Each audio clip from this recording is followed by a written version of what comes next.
அஸ்ஸலாமு அலைக்கும் ஃப்ரெண்ட்ஸ். நம்ம இப்போ என்ன பார்க்க போகிறோம்? பருப்பு கீரை சாதம் பார்க்க போகிறோம். இப்போ குக்கர் எடுத்துக்கோங்க, 2 ஸ்பூன் எண்ணெய் ஊற்றிக்கோங்க. ஊற்றிட்டு 2 பல்லாரி கட் பண்ணி போட்டுக்கோங்க, 2 தக்காளி, 2 மிளகா போட்டு வதக்கிக்கோங்க.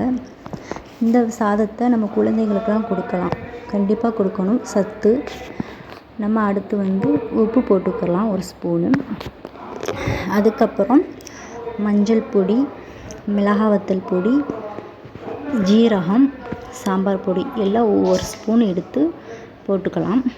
போட்டு நல்லா வதக்கிக்கோங்க. நான் ஊற வச்சுருக்கேன் சிறுபருப்பு 50 கிராம், அதையும் போட்டுக்கலாம்.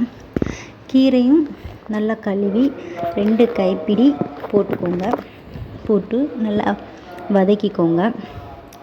வதக்குனதும் நான் 1 கிளாஸ் அரிசிக்கு 2 கிளாஸ் தண்ணி வச்சுருக்கேன், அதையும் ஊற்றிக்கோங்க. 1 கிளாஸ் அரிசி அரை மணி நேரம் ஊற வச்சுருக்கேன், அதையும் போட்டுக்கலாம். போட்டுட்டு நல்லா கிளறி விட்டுட்டு குக்கரை மூடிக்கோங்க. குக்கரை மூடிட்டு 3 விசில் வைங்க. 3 விசில் வச்சுட்டு ஓப்பன் பண்ணி பாருங்கள். பருப்பு கீரை சாதம் ரெடி. டேஸ்டியான ஃபுட். இதுக்கு உருளைக்கிழங்கு வறுவல் வச்சு சாப்பிட்லாம்.